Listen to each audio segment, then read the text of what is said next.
Хууль эрх зүйн цогц мэдээллийг таны сонорт. Metro Lounge 91.7 радио, Business Love хуулийн фирмтэй хамтран эрх зүйн тойл нэвтрүүлгийг танд хүргэж байна.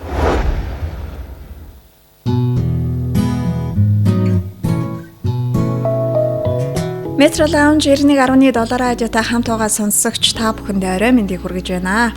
Ингээд эрх зүйн тойл нэвтрүүлгийн анхны дугаар сонсогч та бүхний сонорт шууд хүрэхэд бэлэн боллоо.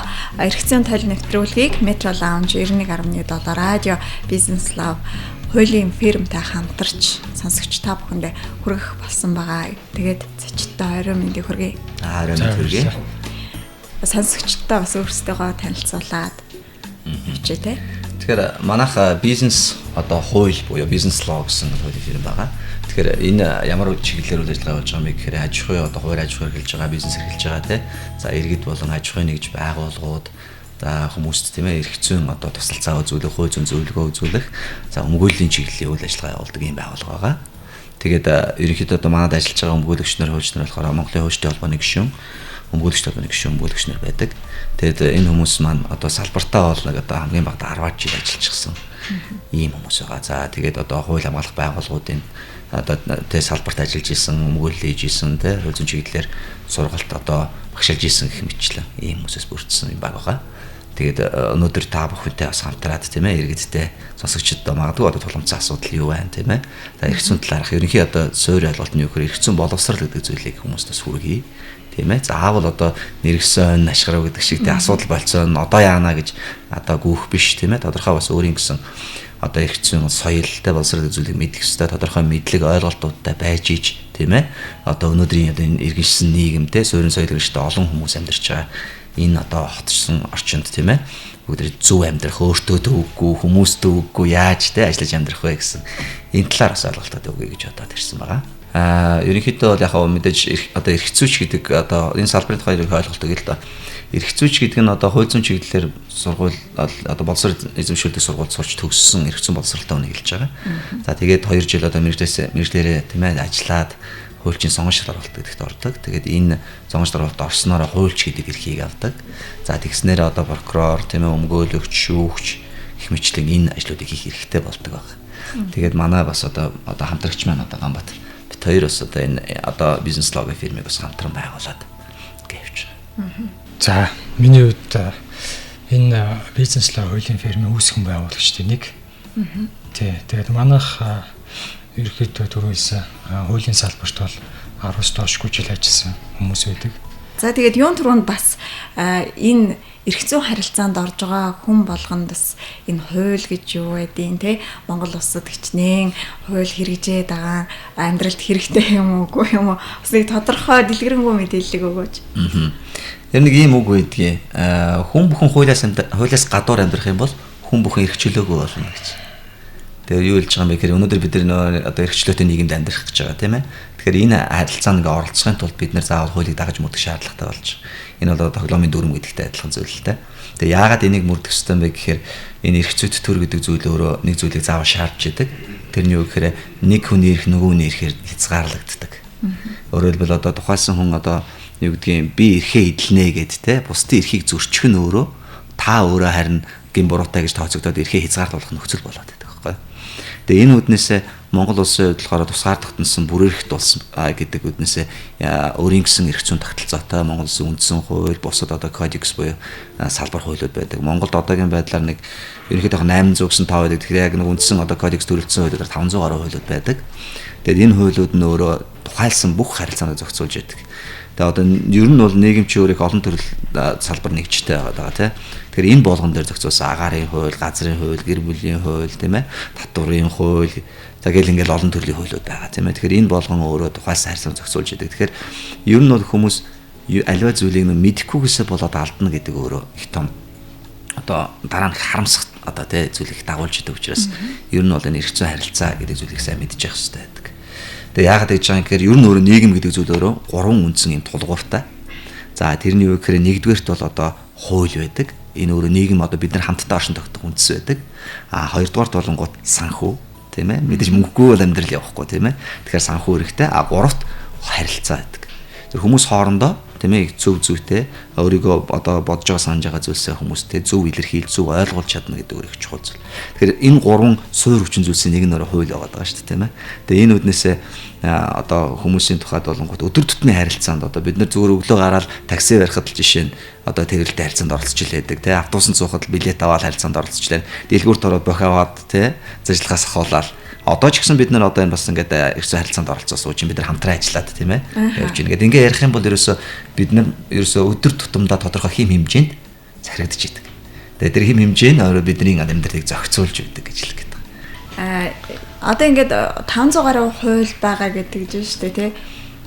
Үндсэн хуульд болохоор зэрэг одоо бүх хуулийн үндэс суурь нь болно гэж хэлдэг тийм ээ. Тэгэхээр бүгд одоо үндсэн хууль ингээд улс суурь болгоод ингээд явж идэг юм болов. Үндсэн хуулийн тухайд ярил. Үндсэн хууль гэдэг одоо их хууль гэж хэлээ л да. Тэгээ үндсэн хууль гэдэг нь альва улс орны одоо эрх зүйн одоо бүр хууль зүйн тийм ээ амун улс төрийн гол баримтч байдаг.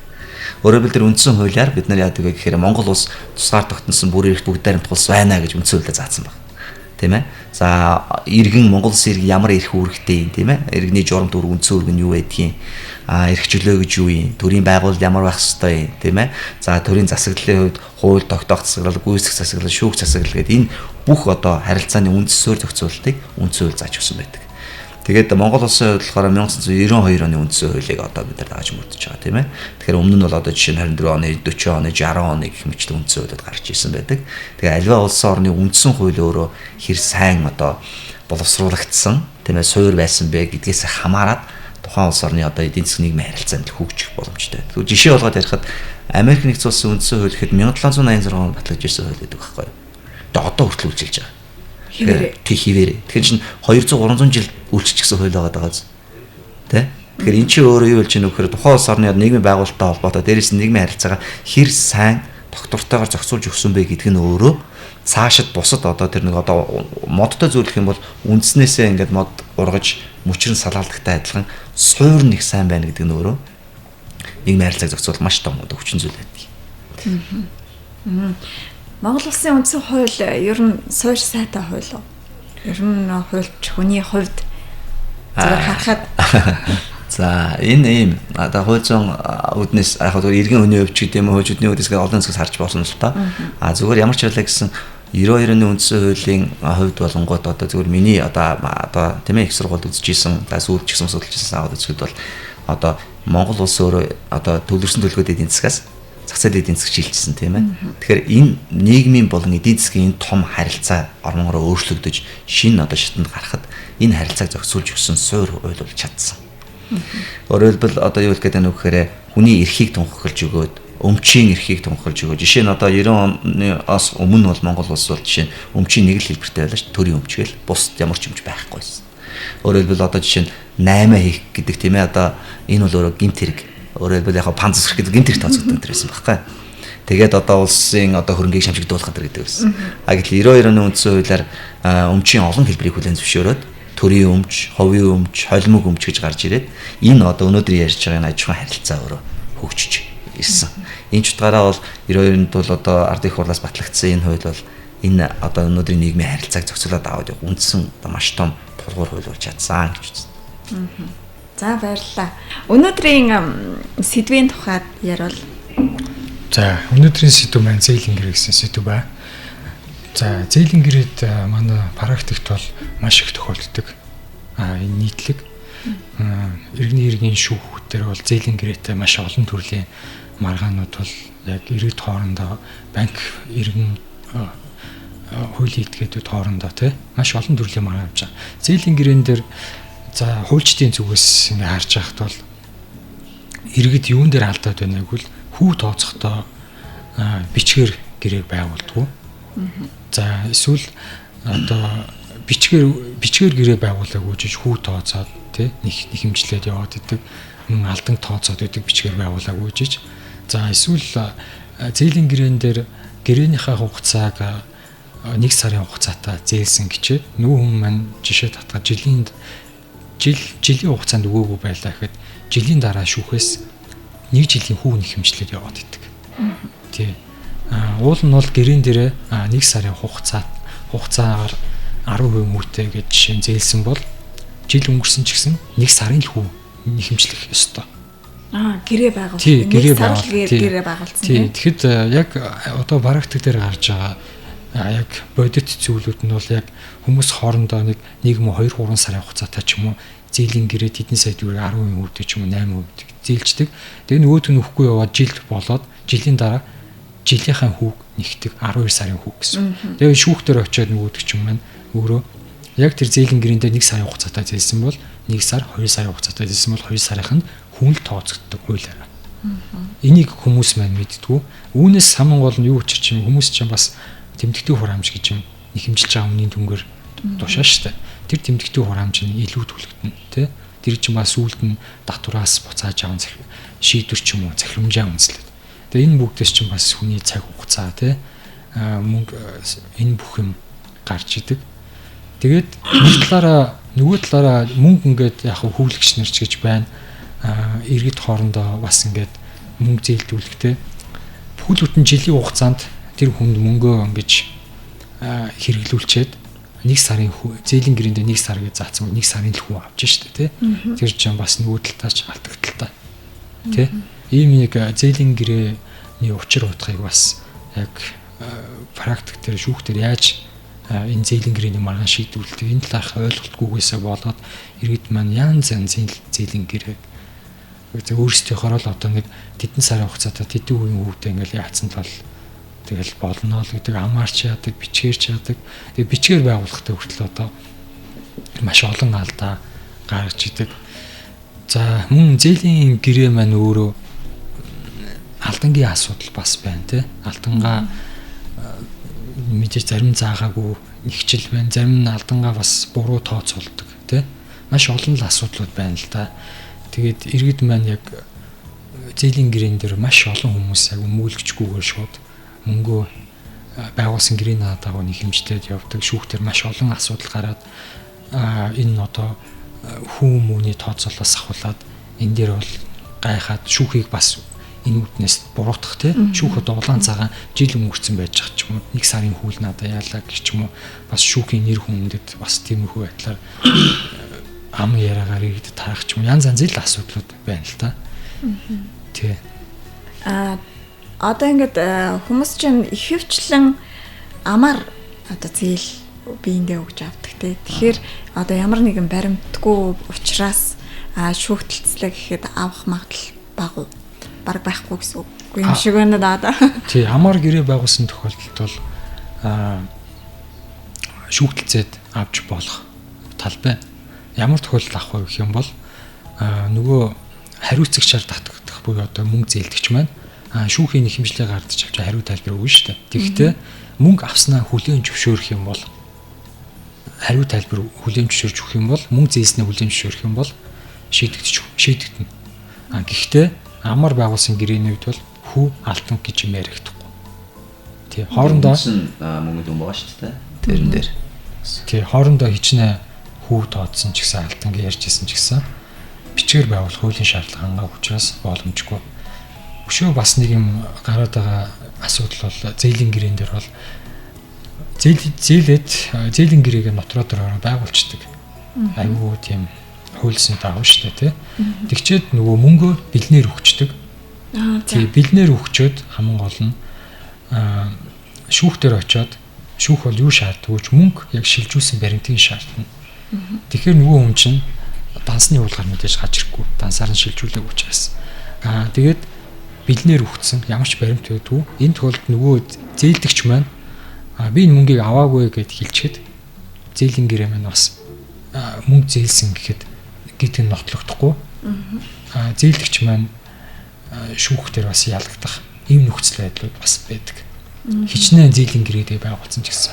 Уул нь бол энэ дээр мөнгийг бэлнээр хүлээж авлаа. Болж өгвөл одоо 20,000-ын дэвсгэр ч юм 10,000-ын дэвсгэр тэтэн ширх гэдэг. Тэгээд гараараа гэрээнийхаа доорч юм ингээд бичсэн байвал бас болж байгаа юм. Тэггүй тэгээд мөнгө өгчдөг. За зээлийн гэрээгээ байгуулсан юм чи ингээд болчлоо гэвэл нотроод бүр орсон юм чи тэ.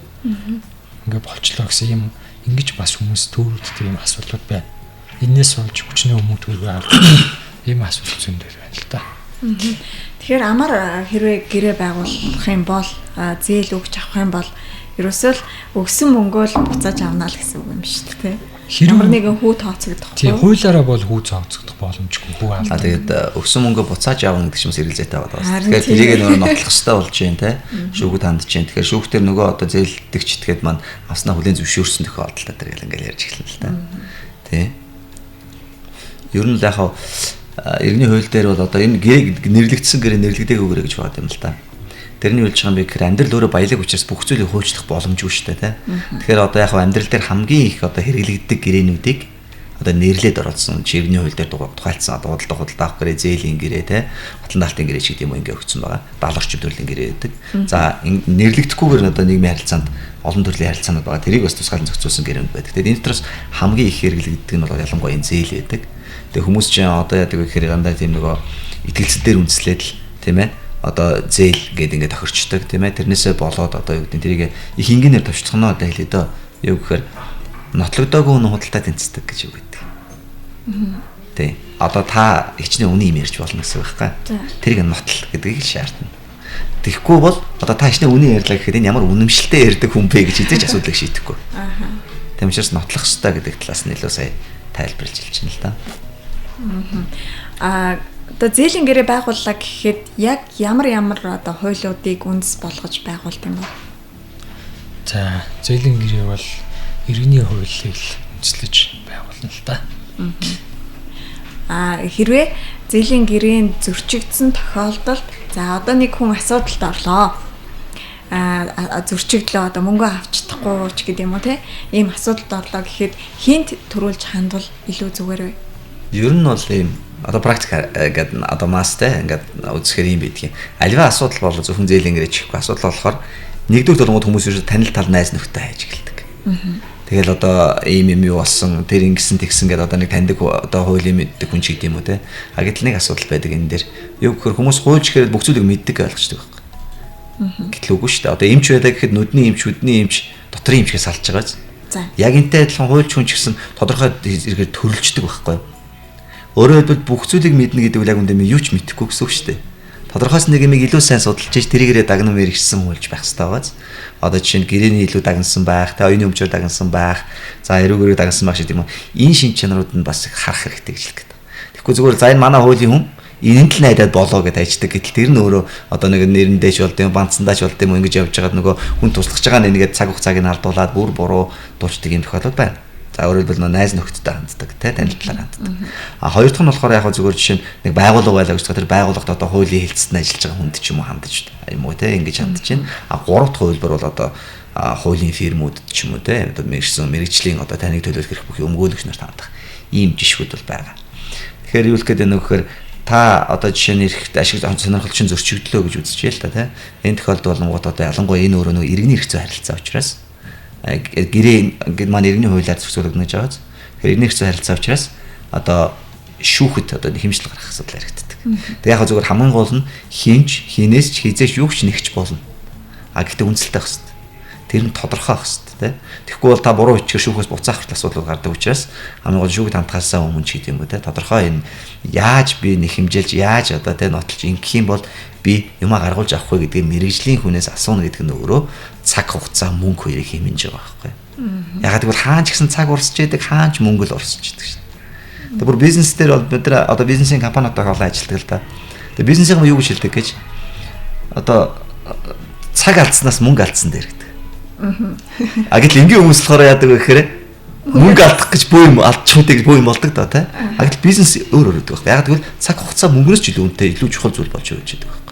Тэгэхээр энийг хохирохгүй тулд бол бас мэрэгжлийн хүмүүст хандах нь өөрөө таны бас өөрийгөө одоо хохирохгүй байх тийм ээ одоо хөндөгцсөн эрх сонирхлоо сэргийх тийм даваа тал байдаг шүү дээ. Тэгээд яг сонирхолтой болгоод хэлэхэд ийм нэг юм үг өгдөг. Сайн найзаасаа салыг үл мөнгө зээл гэдэг. Тэгээд яагаад гэж байгаа гэхээр танд өнөөдөр асуудал шүү дээ. Тэ? Тэгээд та надаас гуйж мөнгө тэ. Тэгэнгүүт би нэг удаа байхгүй гэж хэлчихээ л та. Та намайг юу гэх вэ? За яах вэ гэх юм. Юм харамч гэл өнгөрнө өстэй өвсрэл тэ. Гэтэл танд өнөөдөр 100 мөр хэрэгтэйсэн би тэгэнгүүт танд за яах вэ сайн хүн болоо тэ тусалч идэ гэж 100 мөр өгчөж байгаа байхгүй. Та надаас сарын хугацаатай зээлсэн гэж бодчих тэ. Гэтэл сарын дараа Сарын өмнө бол одоо өөрөлдвөл би таны аврагч яваач. Тэ вакцин баг ингээд аварцсан. Зомгод өгсөн мондог юм баг. Сарын дараа яана гэж би таны баг шүдний өвчин болж ирдэг. Ягаад гэвэл хүмүүс гуйж явсан мөртлөө гуйлгаж өгöd гэдэг тийм үү.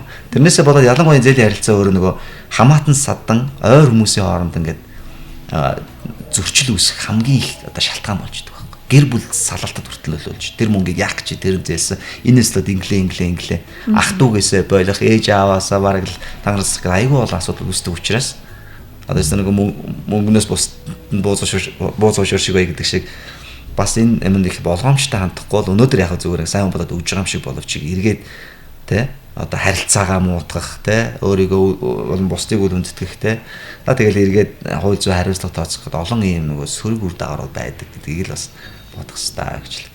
Тийм ер нь бидний өдөр тутмын амьдралд яг тохиолддог юм бол юм шүү дээ тий. Тэгэл нэг өөх гэхээр өгч чадахгүй тэгэл нөгөөх нь авах гэхээр авахд хэцүү гэдэг ингээд бөө асуудалд ордог. Өнөөс болж тий. За манай Facebook-ийн пэйжид хуудасд юу мессежээр асуулт ирсэн байна. За. Ийм юм байна. Ипотекийн зээлээр одоо хүн байр авцсан байна. Тэгээд тэр авцсан байрыг нь дахиад дам одоо хамаатан ч юм уу ямар ч ипотекийн зээл гарцсан байрыг авах гэсэн юм аа. Одоо яаж авбал одоо баталгаатай болох вэ гэж асууж байна. Тий. Энийг бол зээл нь дуусаагүй байгаа гэж ойлгож тий. Ипотекийн зээл. Тэгээ энийг банктайгаа ярьж байгаа л хоорондоо гурван гэрээ байгуулад авчих болно. Дотроод орвол.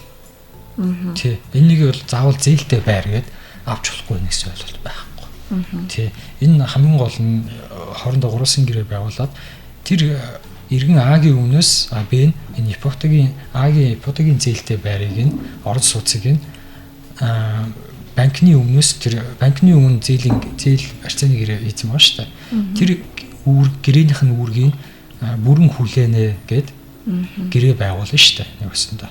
Тэгээд цаашаа одоо шилжээд явуулч юу яаж болно? Үүрэг хүлээгч нь Б болоод нэг өсөндөө. Тий. Үүргээ шилжүүлж байгаа гэсэн үг шүү дээ. Банкн дээр баг тиймэрхүү гэрээний загвар дараалтууд байж магадгүй өөрсдөнд нь очоо банктайгаа бол хоёулаа нөгөө байраа орон сууцаа нөгөө хүнтэйгээ хамт шилжүүлэх хүнтэйгээ хамт банктайгаа очиж уулзах хэрэгтэй. Тэгээд тэдний гэрээний дараалт төвлөлт тэнтэй мэдээж танилцаад зөвшөөрж байгаа бол нотроод ороод байгуулад нотроод дээр ороод тэ батлуулаад хэрүү байхгүй бол нотроод дээр ч байх. Тий. Тэгээд аль талд байж байгаад гэрээ байгуулаад энд бол ямар нэгэн түүхтэй яг одоо энэ хүний бодоод байгаа шиг тийм түүхтэй асуудал огт байхгүй. Яад нэг зүйлийг нэмжлэх үү? Яг зүгээр одоо энэ ийм одоо Монгол улс маань өөрөө бас зэлийн шилжилт юу гээл өнгөрөхөөл ингээл явж штэ. Тэгэхээр нүг нийгмийн харилцаа, суурин соёл иргэншил гэдэг зүйл өөрөө бас олон цаг хугацаа шаарддаг зүйл энэ хөгжил гэдэг үгнээс. Тэгэхээр одоо бол одоо жишээ нь хүмүүс ингээд ялангуяа энэ үйл хөрөнгө яриад байгаа ч тэ. Тэгэхээр үйл хөрөнгөтэй холбоотой асуудлыг бол ингээд өөрсдөө очиод өөрсдөө ингээл яваад. Тэгээд энэ нөр мөнгөний үнэнд өндөртэй гэдэг. Тийм ээ. Хохирол гэдэг өөр асар өндөр гарч ирнэ. Тэгэхээр монголчууд судалгаа хийгээд үзэхээр баг амьдралдаа хэдэн удаа үйл хөрөнгө худалдаж авсан бэ гэхэд 190% нь ердөө амьдралдаа нэг л удаа баг оронсоо судалж авсан байдаг байхгүй. Баг амьдралын маш том шийдвэр байдаг байхгүй. Гэтэл ийм том шийдвэрээ зүгээр л одоо нэг тийм сонирхчийн үүднээс одоо өөрөөр хэлбэл санамсаргүй байдлаар ингэ шийдчихдэг. Тэрнээсээ болоод хохироод явж байгаа юмсөндөө байдаг. Зүгээр яг жишээ нь Германд гэдэг юм уу те Англич гэдэг юм уу Европын хөгжлийн орнууд болохоор яадаг вэ гэхээр ялангуяа ийм өндөр үнийн дүнтэй амьдралынх нь бүр одоо гол одоо суурь нь шүү дээ зүйлэл хөрөнгө байгаас те энтэй холбоотой харилцааг бол бүр ялангуяа бүр ингээд хуульчаар хэлдэг байхгүй. Та магадгүй таны одоо сайн асууж байгаа хүн дээр ярингууд өөр ойр тойрны чинь одоо магадгүй мөнгөлөгчүүд юм хуульч юм хүн байгаа бол энэ хүнээрээ бүр тэр гэрэн дээрээ ингээд зөвлүүлээ те ингээд явчих юм бол дараа нь хийгүү байдаг. Тэгээ одоо нөгөө авснаасаа бүр исэн юм болоод те хохироод ийм асуудал үүсэх вэ? Тэ энийг бас тооцох хэрэгтэй. Ипотекийн зээлээр одоо байр аваад би нэг бас нэг асуудал сонсч ирсэн байхгүй юу? Ипотекийн зээлээр нэг хүн байр авсан. Тэгээд тэрийг нь өөр хүн одоо зөвхөн нотариотоор гэрээ байгуулад одоо банкар дамжуулж одоо ургалсан гэрээч гэдэг юм тийм юусоо байгуулахгүйгээр яг тэр хүн дээрээ л юусоо зээл нь байгаад идэг. Гэхдээ хувьдаа болохоор нөгөө натурат ороод гэрээ байгуулсан. За. Ийм асуудал болоод байгаа байхгүй. Тэгсэн чинь бас нэг таньдаг хүмүүс орж ирсэн. Энд чинь ерөөсөө болохгүй ээ. Банкта ерөөсөө л ингэж гуруулсан гэрээ те. Банкнд янз бүрийн одоо хамтрагч гэсэн чиний нэр байхгүй бол магадгүй энэ хүн чинь зээлээ бүрэн төлөөд байраа өөрийн нэр дээр болгоод зарчвал яах юм гээд байгаа байхгүй юу. Тэгээд баг натуратын тэр гэрээ шаардлагагүй юм шиг болчиход байгаа байхгүй юу. Тийм байхгүй л та. Юу вэ? Зөвхөн тэр хоёр иргэн хоорондоо тэгж гэрээ байгуулад дотроод ороод ч юм уу ингээд энэ асуудал банкны оролцоогоор шийдэгдэх ямар ч боломж байхгүй. Тий. Заавал энэ банктай хамт идэр дотроод орж иж ялангуяа үл хөдлөх хэд хөрөнгийн энэ орон сууцсны өмчлөгч болох асуудал яригдэн штэ. Тийм учраас заавал нотродоор орж иж баталгаажна. Гэхдээ банк байх шаардлага. Тий, банк бол заавал байна. Банк байхгүй байлаа гэхэд тэр иргэнтэй би энийг чинь орон сууцч авна гэд гэрээ хэдий байгуулсан ч гэсэн тэр хүн чинь зээлэн төлөвтөл туслаа. Тэр хүний өмч хэврээл байж штэ. Төлөгч хугацаанд төлөгсөй даа ч гэсэн. Тэр яг уу тэр хүн гэхдээ өөрөө зөвшөөрөөд зээлээ дууснаа дараагаар өмчлөх хэрхээ одоо бэлүү шилжүүлж өөрөө өгөх юм бол. Гэхдээ тэр чинь ипотекийн зээл 10-15 жил маш удаан хугацаатай. Тэгээд тэр их хугацаа өнгөрсөн ч юм уу тодорхой хэмжээр ядаж урьдчилан төлөө явсан чинь 5-6 жил өнгөрнө шүү дээ. Тэгээд тэр хүн тэрийг бас шилжүүлэх гүйчүү те амьдралд янз бүрийн асуудал жишээ нь тэр хүн маань өөрөө юу гэдэм зөв юу муу юм яриаггүй ер нь зөв практикт тохиолддог юм ярихаа зарим нэг хүмүүс нь одоо өөд болдог те янз бүрийн асуудал гардаг байхгүй. Тэгэл энэ тохиолдол чинь тэгэл үв нэгдэх үеийн асуудал гэл те тэгэл өмчлөх хэрхэн асуудал тэр хоёр хүний хооронд хийгдсэн асуудал эдгээр ингээл маш олон зүйл яригдана төвхтөөлтөө. Тэгэд өнөөдөр бас амьдрал дээр хүмүүс ингэж яг шүүхтэр очихоор нэг зээлийн гэрээ байна гэд одоо хуульч дээр ингээ хандаад ирж байгаа. Тэдэн сая төгрөг авна гэд. Тэнгүүт яг ингээ шүүхтэлцээд явхаар нөгөө хариуцагч талаас нь маш олон юмнууд гарч ирдэг. Гэрээнүүд гарч ирдэг. Зээлийн гэрээнүүд. Яасан байна вэ гэхээр нэхэмжлэгч маань өөрөө хуульч нартай жишээ нь нэг л гэрээ үзүүлдэг. Хамгийн сүүлийн гэрээ үзүүлсэн байж таардаг. Үнэх юмудаа яриаг байдаг. Бүр жил 2-3 жилийн өмнөөс ч юм уу одоо нэг 10 сая төгрөг зээлчээд тэр нь 5 сая төгрөгийн үндсэн зээлийн дутуу тэгээд хүү алдангаа төлөөгөө тэрнийх нь ингээд явж яхад нь тэрнийхээ хүү 5 сая төгрөгийн үндсэн зээлтэй хүү алдангаудыг нэмээд дахиад зээлийн гэрээ байгуулчихдаг. Бүр 10-11 сая болгоч. Тэгээд тэр нь дахиад төлөгдөөгөө үндсэн зээлээс дахиад нэг жоохон төлөгдөж жагаад дахиад төлөгдөхгүй ингээд удаашраад хүү алдангаа нэмэгдээд онгод нь тэр хүү алдангаа бүгдийг нь оруулаад дахиад зээлийн гэрээ байгуулчихдаг. Ингээл 4-5 зээлийн гэрээ нэг өгсөн мөнгө нь маань өөрөө 4-5 зээлийн гэрээ болоо те хүү алдангууд ингээ явждаг. Гэтэл яг түрүүний яриадсан зээлийн гэрээ маань 1 сарын хугацаатай байхад те ингээд 5-6 сарын хүүг төлөхгүй болонгот нь тэрийг үндсэн зээлтэйгээ нэмээд дахиж гэрээ байгуулаад дахиад шинэ мөнгө зээлцсэн юм шиг те ингээд яваад идэг. Нөгөө хүмүүс маань өөрөө хариуцж татгч мөнгө зээлдэгч гэдэг юм маань өөрөө тэр бүгдийг бас хуулийн мэдлэггүйсээ болоод дотроод ороод тэр зээлийн гэрээг нь за үнэхээр хүү алдан гэдэг болсон юм шиг ингээл яваад идэг. Байгуулаад яваад идэг. Ийм асуудлууд их гэх. Уулын зээлийн гэрээ хугацаа бол өвлөн хөөлц хугацаа чинь 3 жил байхгүй. Бас хөөлц хугацаа гэдэг нь одоо шүүхэд хандахтай эрхтэй хугацаа гэлж байгаа. Энэ хугацаа бас дуусах юм бол энэ харилцаан дээр бас шүүхээр шийдвэрлэх асуудал дээр бас асуудал үүснэ гэсэн. Тэгээд энэ дээр нэмээд нэг зүйлийг хэлэхэд ер нь хөрөнгө гэдэг ойлголт байгаа. Тэгээд бид түрүү хэлсэнтэй үндсэн хууль дээр одоо өмчийн олон хэлбэрийг хүлээн зөвшөөрсөн. Тэгээд хувийн өмч, улсын өмч, холимог өмч, одоо нийтийн өмч гэдэг байна. Тэгэхээр энэ өмч хөрөнгө гэдэг ойлголт нь өөрөө 3 одоо ойлголтыг дагуулж идэг.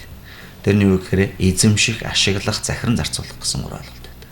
За дөрөвт нэмэх юм бол одоо энэ захиран зарцуулах гэдгийг өмчлөх гэж хэлээд байгаа байхгүй.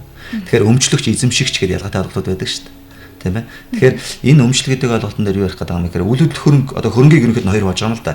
Хөдлөх, үл хөдлөх гэдэг. Энэ яагаад хөдлөх, үл хөдлөхээс салгаад яриад байна вэ гэхээр үл хөдлөх хөрөнгө гэдэг бол газар түүнээс салгамагц зориулалт шин чанар алдаг зүйлийг хэлдэг байхгүй. Одоо жишээ нь энэ бидний сууж байгаа байшин. Тэгээ энийг одоо салгаад аваа явуучих юм бол байш нараа байхгүй шүү дээ. Тийм ээ одоо нэг юм тоос чулууч юм болоо хөрчиж байгаа шүү дээ. Тэгэхээр ийм үйл хөрөнгийг одоо жишээ нь газар түнээс салгамж зориулж шинжлэх ухааны зүйлийг үйл хөрөнгө гэж байна да. Тэр нь одоо газар байшин загаал ингээл явж шүү дээ байрлал гэдэг. Тэгвэл энэ зүйл өөрөө хамгийн гол нь үйл хөрөнгийн улсын бүртгэлийн газар гэж байгаа тийм ээ. Энэ газар бүртгэгдчихийж үйл хөрөнгө тооцогдож байна. Бүртгэхгүй бол тооцоо. Тийм. Зарим одоо жишээ байшин барьж чад тэрийг үйл хөрөнгө бүртгүүлээгүй байна шүү дээ. Тэгэхээр чи үнэлгээгээ даатгуулах боломжгүй ингээд бусад харилцаанд үүсгэх гэдэг шүү дээ. Тэгэхээр өөрөөр хэлбэл эрхцээ харилцаанд бүрэн оролцохын тулд яаж яана үйл хөрөнгөний бүртгэлийн газар бүртгэлтэй байх хэрэгтэй байгааз. Тийм ээ. Тэгэхээр эндээс юу хэлэх гэдэг нь вэхээр та одоо альва одоо жишээ байшин барилга ч юм уу үйл хөрөнгө худалдаж авах гэж байгаа бол зарим хүмүүс их гинэн шүү дээ. Хүний байшин гаднаас нь үзүүлж байгаа зараа явцсан хүн байдаг байхгүй. Гэхдээ тийм тохиолдол байна. Энэ миний байшаа үнэхээр гоё гэж харуулж байгаа зарчаа явцсан мөнгө аваад болсон. Ийм гинэн. За нэг хоёрт нотаратаар орлоо л гэдэг шүү дээ. Гэтэл тэр зарах гэж байгаа нөхөр үнэхээр энэ үйл хөрөнгөний буюу тэр байрны өмчлөгч, хууль ёсны өмчлөгч мөн үү биш үү гэдгийг тогтоолох хэрэгтэй байгааз. Тэгэхээр дээрэс нь энэ хүн одоо тэр орон сууц муу одоо барилга байшин байлаа шүү дээ. Ганцаараа өмчлөж байгаа юм уу, гэр бүлийн дундын өмч юм уу гэдгийг бас мэдэх хэрэгтэй шүү дээ. Тийм үү? Тэгэхгүй одоо жишээ нь за энд 4 хүн байлаа, дөрвөлэн хамт амьдардаг, дөрвөлээ энэ байрны ордер дээр нэртэй байж байгаа. Гэтэл би ганцаараа явж танд зарах гэдэг байгаа байхгүй. Гэтэл би зараа та мөнгө авсан байсан чинь нөгөө 3 маань дараа нь маргаж эхлэв шүү дээ. Яагаад бидний хамтын өмчийг энэ нөхөр ганцаараа зарчваа гэдэг. Тийм байгаац. Тэгэхээр мөнгө төлсөн хохирох гээд байна да. Тийм учраас үйл хөрөнгөний бүртгэлийн газраас лавлаа гэдэг зүйлийг заавал авах хэрэгтэй. Тэгээ энэ хүн энэ өмчлөгч мөн нэгдүгээрт тийм ээ. Хоёрдугаар яг одоо энэ хөрөнгө нь одоо ямар нэгэн банкны юм уу бусад одоо барьцаалан зээлүүлэх газар барьцаанд байна уугүй юу? Тийм ээ. Ямар нэгэн хин нэгний өмнө үүрэг үүсээгүй одоо яг энэ хүн захирцуулах эрхтэй өмч хөрөнгө муу юм уу? Хууль ёсны дагуу энэ өөрөө маргаан байна уугүй. Шүүгэн шийдвэр гүйцэтгэх албанд хүртэл энэ одоо ямар нэгэн бүртгэлтэй юм байна уугүй юу? Энэ лавлгааг нь авчихад за одоо ямар нэгэн хийгүн байна. Ийм юм бол одоо гэрээ хийж мөнгө өгч болно. Тийм үстэй. Чамаар нэг тийм шуурган дуруудж байгаа юм шиг нэг мөнгө зүнгээ авчираад өгчдөг. Тэгээд дараа нь тэгээд нэг насаараа харамсаад бардаггүй. Ийм асуудал үүсдэг байна. За үйл хөрөнгө одоо худалдаа авах гэж гэрээ байгуулах гэж байгаа, зээлийн гэрээ байгуулах гэж байгаа бол ийм зүйлийг анхаарах нэ. Хөдлөх хөрөнгийг хэрвээ зээлдэж авах гэж байгаа бол зээлээр өгөх гэж байгаа бол ямар одоо зүйлүүдийг бүрдүүлсэн зүгээрээ. Тий, хөдлөхийн хөрөнгө бол яг нэг юу аахгүй. Заавал одоо үйл хөдлөхийн хөрөнгө шиг нотаратаар бас ороод ах шаардлага байхгүй. За жишээ нь автомашин байлаа гэхэд энэ мэдээж арлын дугаар тий одоо тэр холбогдох гişлэгийн дугаар эдэргээд тэр бүх юмуд нь тусагтаал. Тэгээд тий хэдийн хугацаанд мөнгөний төлж дуусгах юм. За тэгээд алдан байх юм уу тий тийм хүн нөхцөлөөл тохирч нэрхэдөө тийм гол гэдэг юм бол нотор дээр очил байгуулч болно дөө яг дараах гэрээний загварууд байгаа шүү дээ. Тийм айхтар тийм одоо үл хөдлөх шиг заавал дотроод оромж гэдэг ч юм те. Заавал улсын бүртгэл шиг тийм үү тийм шүү. Тийм их юмуд бол байхгүй л байна л та. Зүгээр яг тусгайлсан жишээ нь одоо нөгөө бууч гэдэг юм уу одоо те. Одоо шинэ нэрийг шилжүүлэх энэ төргээд асуудал байна шүү дээ тийм ээ. Одоо галц усгууд байна. За одоо тээврийн хэрэгслүүд байна ч гэдэг юм уу те. Нэр шилжүүлэх энэ төргээд тэр бүртгэлүүдээ л хийх асуудал яригдана. Тэгээ гэрийн дээр одоо тусгаж өгөн. Тэгээ хамгийн гол нь одоо нэг түрүүний нэг цогц дурдаад өнгөрсөн шүү дээ. Зээлийн гэрээ хийчдэг тий. Тэгэнгүүтээ төрөнгөө шилжүүлээд авчдаг. Тэгэнгүүтээ нөгөө хүн нь болохоор мөнгөө төлдөггүй ч гэдэг юм. Ийм асуудал үүсэх гээд тэр нь нотлогдохгүй гэдэг асуудал үүсэл тэгэл хөрөөд байдаг юм байдаг л да. За хэрвээ одоо мөнгө зээлсэн тохиолдолд бас одоо үл хөдлөх хөрөнгө шиг ч гэдэг юм уу тий. Эсвэл хөдлөх хөрөнгө шиг байна гэсэн тийм зүйл байх уу? Тийм. Мөнгө одоо ингээд бэлнээр зээлж байгаа. Яг уу гэрээ мэдээж хүү алдан авах гэж л авал бичгэл байгуулах шаардлагатай. Хүү алдан авах гэж бодож байна. За ерөнхийдөө практикасаа сүүлийн үед бол мөнгө зээлүүл одоо барьцаатай байвал хэцүүгээр тэггүй барьцаагүй зээлждэг. Тэгээд нөгөө хүмүүс маань өөрөө төлбөрийн чадваргүй шүүхээр шийдвэр гарсан ч гэсэн төлбөрийн чадвар шийдвэр хүсэл дээр очиад 40 сар жилээр ингээд байдаг. Ийм асуудал их гарч байгаа. Ер нь хүү алдан авъяал үл бичгээр байгуулаад явах хэрэгтэй. Ер нь зүгээр ингээд гараараа яг хүү алдангаа яг хүү авъя гэдээ юу яаж болно л бас ингээд гараараа бичгээр зүгээр нэг муу заасан дээр ингээд бичээ гар үсэг зураад тэдэнд өгөх ингээд тэднүүдийг хүлээж авлаа гэдэг ингээд яаж болно. Заавал тэгж нотроод бас орох шаардлага байхгүй л те. Тий. Гэтэ тэргээ гараараа бичихсэн. Тий, хүү алданг хүү авах ч бол сарын тэдэн үеийн хүүтэй мөн тэдэн сарын хугацаатай гэж бичгэл хэрэгтэй. Манай хүмүүс ингэж гэдэг байхгүй юу? Би түрүүн хэлжсэн. 1 сарын хугацаатай гэрээ байгуулад 10 сая төгрөг зээлжлээ. 11 сая болгож аав те сарын дараа. Гэтэл нөгөө хүн мөнгөө төлөх яваадахаар яваал гэдэг байхгүй. Бүр 5-6 сар. Дотроо хүүгээ нэмээл яваад байна. Гэтэл яг шүүхтэлцгээр эднэр чинь түрүүн байсан шүү дээ. 1 сарын хүү авна гэж. Анх тохирсон гэрэн дээр ямар одоо хугацаа хүү тохирсон те. Тэгэхээр харилцаа. Манай нөгөө хүмүүс иргэд маань ингэх хэрэгтэй байгаа. Шууд 1 сарын хугацаанд дуслаа. Шууд тэр даруйдаад шүүхт хандах. Шүүхний хэмжил гарах. Тэгэх юм бол тэр хүн чинь эдийн засгийн хохирол амсахгүй байхгүй. Тэгэхгүй тэгээд нөгөө хүнээ хараад за нэг дахиад 1 сар, за 1 сар гэх нөгөө хүний хүлээгээл яваад идэг. Тэнд нь бол ямар ч хүү бодогдохгүй. Хуулаараа. Тэрийг ойлгохгүй яваад идэг байхгүй. Тэгээд сүүлийн үед ийм гарч ил та нөгөө автомобилчууд ч бас зээлтэй. Нөгөө автомашин унж явдаг тий унж явдаг гал. Тэгээд энэ дээр бас аюух асуудал гарч байгаа.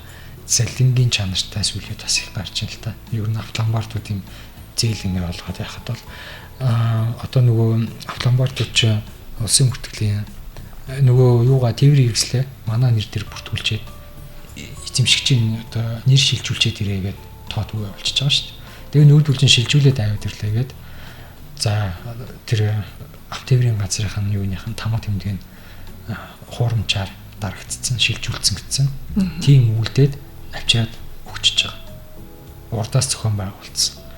Ийм хэрэгүүд бас сүүлийн үед их гарч байна. Автомобилчууд тэгээд ийм асуудлаар залилангаар бас ингээд цагтаад гэмдэр гişтэй онлаараад эрүүгийн журмаа шийдэж байгаа асуудал их байна. Сүүлийн үед аюух тийм гарч байна. Өмнө нь бол тийм сонсогддоггүйсэн. Одоо сүүлийн үед их сонсогдоод байна. Бас юм хөгжиж байгаа толботой хэл та. Яг хоо зүгээр юм. Ер нь зээл гэдэг ойлголт өөрөө юу вэ гэхээр мөнгөний цаг хугацааны зөрүү байгаа даа. Одоо жишээ нь өнөөдөр би нэг талхны үйлдвэрч бай зэхтэй гэж бодъё л да тий. Тэгээд би орлого олмоор байна. Орлого олъё гэхээр би түүхийд материал авч иж нөгөө бүтээгдэхүүн хийх хэрэгтэй болж байна да. Тийм ээ. Гэтэл надад одоо мөнгө байхгүй байгаа байдаг. Тэгэхээр би хүнээс мөнгө зээлээд нөгөө түүхийд материал аваад тийм ээ бүтээгдэхүүн болгоод зараад мөн мөнгөтэй болоод төлнө. Цаг хугацааны зөрүү байгаа даа. Тэгэхээр энийг л одоо арилгах зорилготойгоор өгн байгуулж. Гэхдээ энэ яадаг вэ гэхээр яг одоо нөгөө хууль зүйн одоо мэдлэггүй ч гэдэг юм уу те зүгээр эсвэл нэг тийм ихтгэлцэл дээр би түрүүний хайлтэлсэндээ ялангуяа хамаатан садан ойр төрлийн харилцаатай хүмүүс одоо асуудал үүсгэхээр шүүх тандаж чаддаг. Тэгээд нөгөө охроо одоо үрдчих чаддаг. Тэгээд ингээд нөгөө асуудлыг ер нь баг дээр нь те урьдчилан сэргийлж шийдэх нь өөрөө эргээд зөвхөн таныг төдөөгүй бусад хүмүүсийг хүртэл одоо ямар нэгэн асуудалд оруулахгүй байхтай шалтгаан байдаг. Өнөөдөр бол яг зүгээр сая ярьлаа шүү дээ шинэ банк санхүү байгууллагууд, автомобилчдууд, арилжааны банкуд, эргүүд хоорондоо, ойл этгээд хоорондоо тэгээд энэ өөр эдийн засаг хямраад эхэлж байна те. Тэгэхээр нөгөө нэг мөнгөний хомсдол бий болоод тэгээд энэ асуудлаа шийдэхийн тулд хүмүүс аяг их тийм нөгөө мөнгө зээлийн харьцаанд их оролцож байгаа. Уул нь бол одоо яг зүгээр би зээл гэж ярьж байгаа учраас би нэг зүгээр жишээ болгоод байлаа л да хүмүүст ингээд бас зөвлөх гэдэг үгнээсээ. Ер нь одоо энэ банк санхүү зээлийн байгууллагуудын бүтээгдэхүүн буюу зээлийг 3 хаадаг байхгүй. Яаж 3 хааж байгаа гэхээр хэрэглээний зээл. Тийм ээ одоо ингээд эн чинь одоо лизинг гэх нэг баахан утас машин гэл ингээд янз бүрийн дээр авч байна да тий одоо хэрэгслүүд энэ төр ингээд авдаг доо олон юм байна. Хоёр дахь нь болонгууд хуримтлалын зээл гэж. Хуримтлалын гэдэг нь болохоор ингээр хэлэх юм бол одоо энэ нэг орон сууцны зээлүүдийг хэлж байгаа. Тий одоо ипотекийн зээл гэдэг юм да. Гурав дахь нь болохоор одоо үйлдвэрлэлийн зээл буюу бизнесийн зээл байхгүй.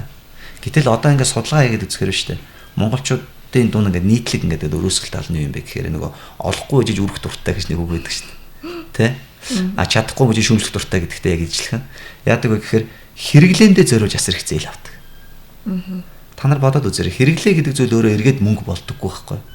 Тийм үстэй. Одоо чинь гараад судалдаж авлаа. Тэрийг мөнгө олох хүн үгүй. Тэ? Ховц судалж авлаа энэ мөнгө олох уу? Гэртээ бөөдөн болгож авлаа мөнгө олох болохгүй байгааз. Дандаа эргээд цэвэр үр болж хувирдаг байхгүй. Гэтэл уг нь бол зээл гэдэг зүйл бол уг нь бол одоо эдийн засгийн утгаараа энэ бол өөрөө боломж байхгүй. Ямар боломж юм бэ гэхээр хүнд өрөнд орох боломж биш байхгүй. Ингээнээр хэлэх юм бол зээлж авлаа тэрийгээрээ одоо жишээ нь одоо бизнес тийм үү тодорхой нэг өсгөх тий одоо тэр үйлдвэр явуулах тим юм руу магадгүй мөнгө хийх юм руу оруулчихад одоо тэндээс хашигаа өөр ашигаа хүртээд буцаагаад өгөх зорилттой ийм зүйл байхгүй. Уг нь анх одоо эдийн засгийн үүднээс. Гэтэл одоо нөгөө дээр ингэж ярьдаг гэсэн өртөө өмөөдөлтгүйгээд тэгдэг те. Гэтэл өөр зээл хоёр ялгаатай байхгүй. Зээл гэдэг бол хугацаанд байгаа мөнгийг хэлдэг. Хугацаа хэтээр төлж чадхаа болохоор өөр болж өрөөд байгаа зү. Тийм байгааз. Тэгээ яагаад хугацаанд төлж чадахгүй юм бэ гэхээр нөгөө зөвхөн хэрэглэндээ зориулж айгүйх мөнгө авдаг. Тэгээд одоо гоё харагдах гад гоё хувцас аваад те гоё уцтай болох гол тийм хүнд гоё харагдах их дуртай шүү дээ хүмүүс те. Гэтэл энэ нь өөрөө эргээд өнөөдөр хамгийн чухал зүйл мөн үү биш үү? Өөрөөр хэлбэл мөнгөнд жоохон хариуцлагатай хандахгүй бол эргээд хувь зүйн хариуцлага гэдэг зүйл өөрөө дамдаад байгаа ч гэдэг. Яагаад гэвэл би бүр онцлоод хэлээ. Ямар ч зүйлд хоёр уулмөр үлдчихэдэг. Бүх зүйлд. Нэгдүгээр санхүүгийн уулмөр үлддэг. Та өдрөөс орой хүртэл ямар нэгэн байдлаар мөнгө үрдэг үст. Хоёрдугаар ямар нэгэн хувь зүйн уулмөр заавал үлддэг. Яагаад гэвэл та хэнийг охирогчвол та хариуцлага үлдэн шүү дээ. Тийм үү? Хуулиар танд үүрэг байна. Хүнтэй гэрээ явуулчих танд үүрэг үүснэ. Хин нэгэнд гим оруулчихвал бас үүрэг үүснэ. Тэгээд хариуцлага гэдэг ингээд дагаад байгаа авчдаг. Тэгэхээр энэ би яагаад энийг яриад байгаа юм гэхээр хууль бол энгийн ярих юм зүгээр амьдрал байхгүй. Амьдрал дээр бид нэр барьдаг зарчмаа л жоохон өөрчлөх хэрэгтэй. Тийм ээ? За одоо энэ Facebook-ийн мессежээр бас нэгэн зурвас ирсэн байгаа. Уншиж сонирхолтой асууя. За 2 жилийн өмнө нэг хүнтэй зээлийн гэрээ хийгээд 3 сарын зээлийн гэрээ хийгээд мөнгө аваад тэгээд жилийн дараа буцааж өгсөн юм байна л да. Одоо өр болгож агаад буцааж өгсөн юм байна л да.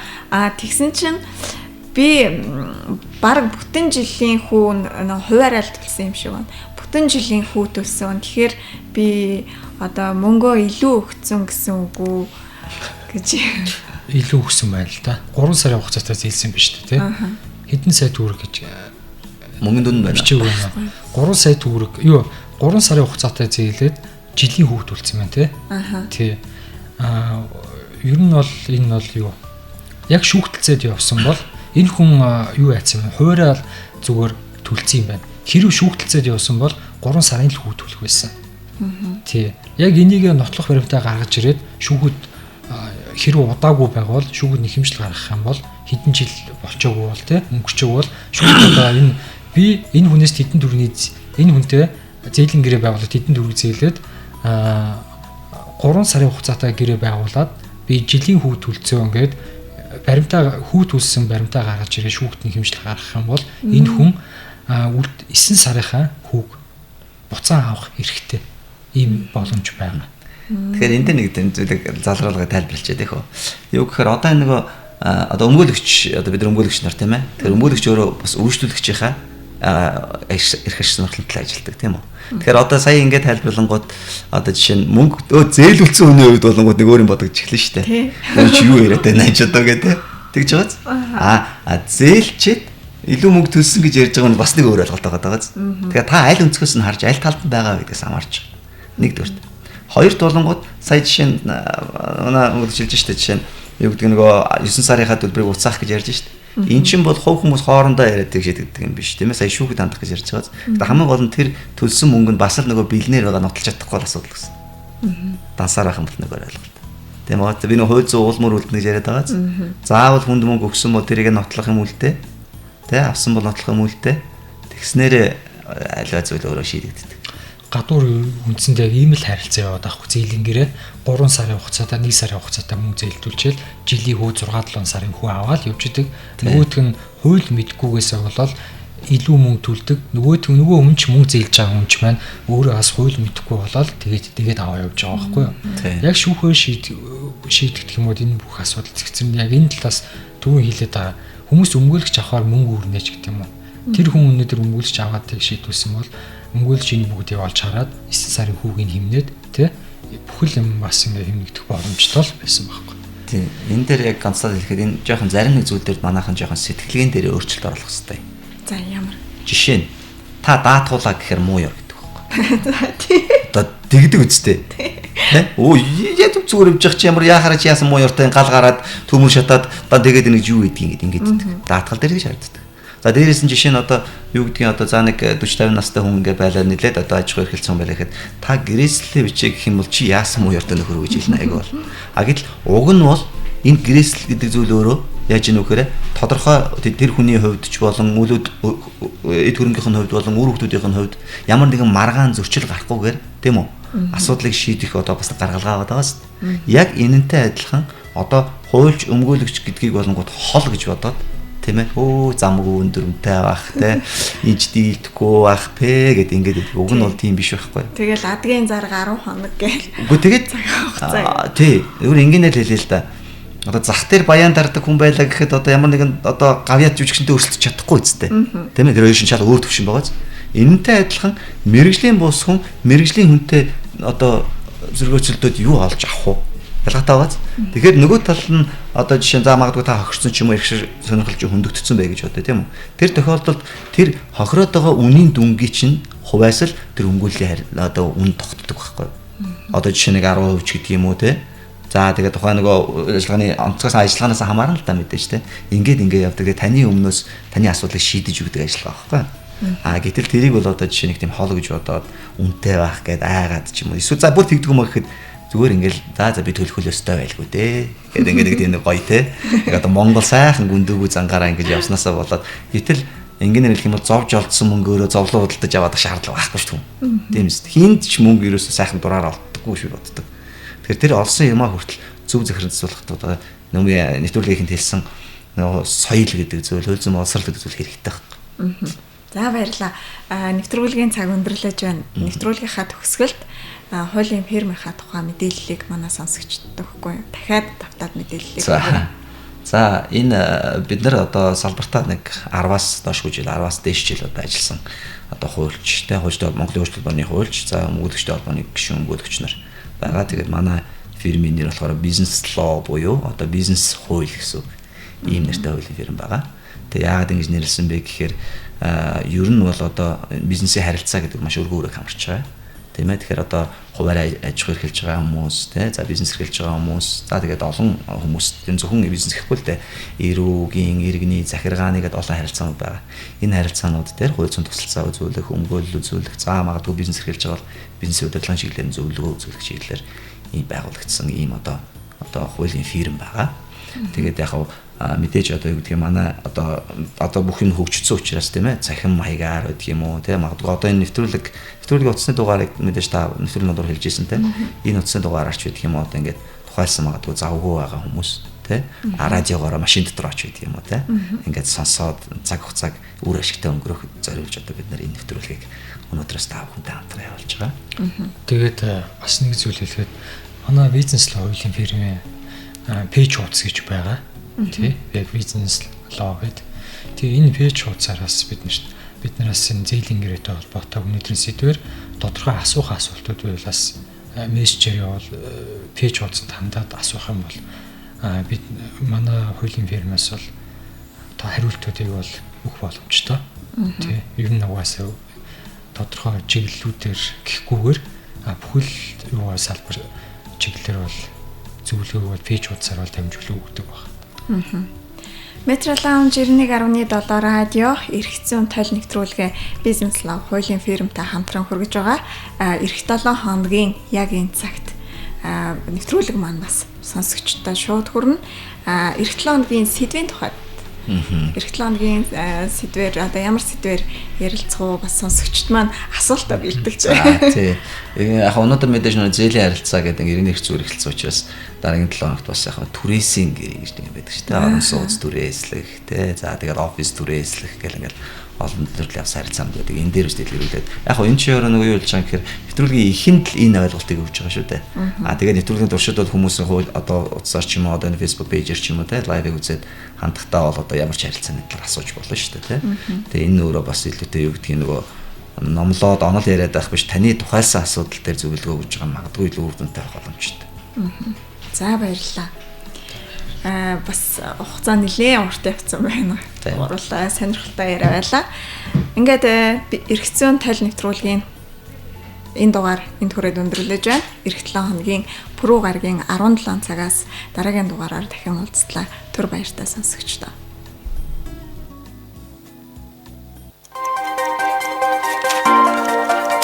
Хууль эрх зүйн цогц мэдээллийг таны сонорт